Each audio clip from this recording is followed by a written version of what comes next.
인도네시아 모든 한국인이 그런 건 아닙니다. 하지만 우리는 동료 한국인들에게 잘못을 인정합니다.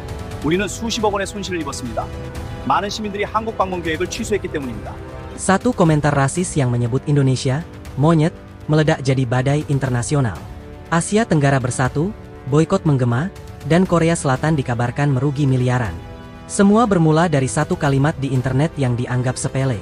Awalnya semua terlihat seperti percikan kecil di media sosial, sesuatu yang mungkin biasanya tenggelam dalam arus komentar harian yang tak pernah berhenti. Satu unggahan, satu balasan bernada meremehkan, lalu dibalas lagi dengan emosi. Tidak ada yang benar-benar menyangka bahwa percikan itu akan berubah menjadi gelombang besar yang menyeret nama sebuah negara ke pusaran krisis citra internasional. Insiden itu bermula setelah konser grup band Korea Selatan, Day 6, digelar di Axiata Arena, Kuala Lumpur, pada akhir Januari 2026. Konser tersebut sejatinya berlangsung meriah. Ribuan penggemar memadati arena, lipstick menyala serempak, lagu-lagu dinyanyikan bersama dengan penuh antusiasme. Atmosfernya hangat dan penuh euforia khas konser K-pop. Namun di tengah kemeriahan itu, terjadi insiden kecil. Seorang fansite asal Korea Selatan kedapatan membawa kamera profesional dengan lensa panjang yang melanggar aturan pihak penyelenggara. Rekaman momen saat ia ditegur petugas tersebar cepat di media sosial, terutama di platform X dan TikTok. Warganet Asia Tenggara mulai mempertanyakan sikap tersebut karena dianggap tidak menghormati aturan lokal. Awalnya, kritik yang muncul masih dalam batas wajar. Banyak yang hanya menyoroti pentingnya menaati regulasi konser di negara manapun. Fansite tersebut bahkan sempat menyampaikan permintaan maaf. Situasi seharusnya bisa mereda di titik itu, tetapi yang terjadi justru sebaliknya. Sebagian warganet Korea Selatan yang dikenal sebagai Knets justru membela fansite tersebut dengan cara yang memancing emosi. Balasan-balasan bernada merendahkan mulai bermunculan. Ada yang menyebut penggemar Asia Tenggara terlalu sensitif, ada pula yang melontarkan stereotip ekonomi dan fisik yang menyakitkan. Disinilah situasi mulai berubah arah. Isu yang tadinya soal pelanggaran aturan konser berkembang menjadi perang komentar bernuansa rasis. Beberapa akun bahkan menggunakan kata-kata yang menyamakan warga Indonesia dan Asia Tenggara dengan hewan. Ucapan seperti itu dengan cepat menyulut kemarahan besar. Warganet Indonesia menjadi salah satu yang paling vokal. Mereka merasa penghinaan tersebut bukan hanya serangan personal, melainkan menyentuh martabat bangsa. Tagar-tagar boikot mulai bermunculan. Seruan untuk menghentikan dukungan terhadap produk dan pariwisata Korea Selatan menyebar luas. Gelombang solidaritas pun terbentuk. Warganet Malaysia, Thailand, Filipina, hingga Vietnam ikut bersuara. Mereka menyatakan bahwa hinaan terhadap satu negara Asia Tenggara adalah penghinaan terhadap seluruh kawasan.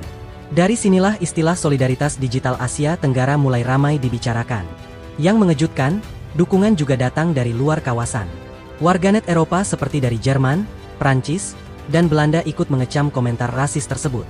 Mereka menilai perilaku semacam itu bertentangan dengan nilai global yang selama ini dijunjung industri hiburan internasional. Dampaknya mulai terasa di sektor pariwisata Korea Selatan. Beberapa agen perjalanan melaporkan lonjakan pembatalan dari wisatawan Asia Tenggara. Hotel-hotel di Seoul mengalami penurunan reservasi.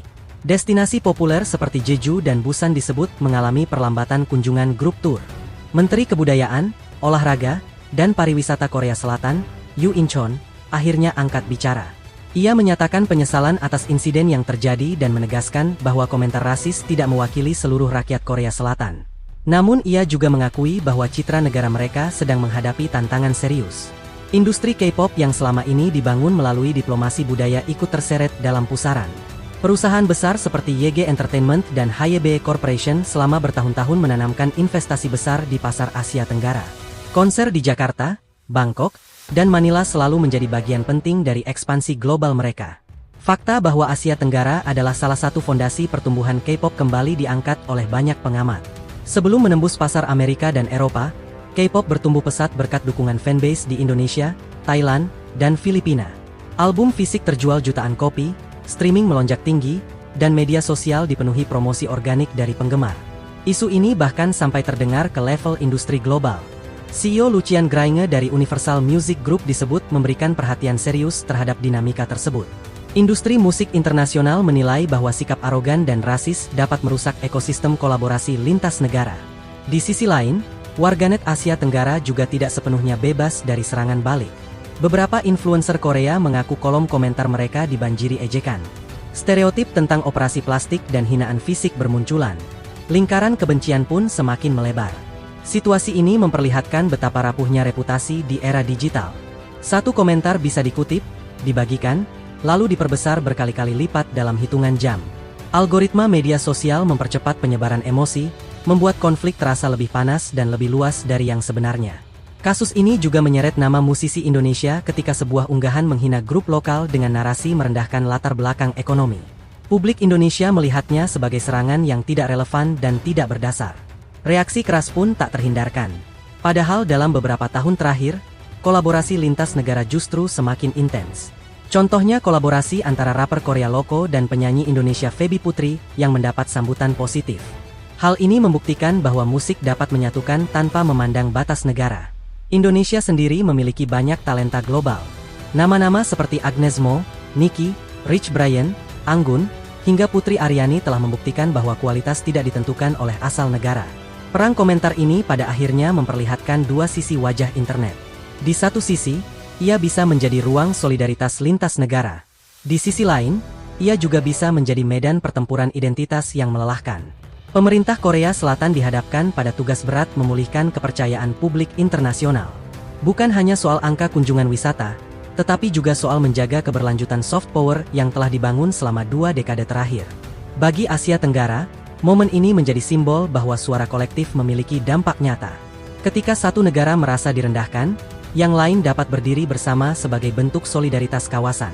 Namun di balik semua itu, ada pelajaran penting tentang tanggung jawab digital. Warganet dimanapun berada memiliki peran dalam menjaga ruang online tetap sehat. Ucapan yang dianggap bercanda oleh satu pihak bisa menjadi luka bagi pihak lain.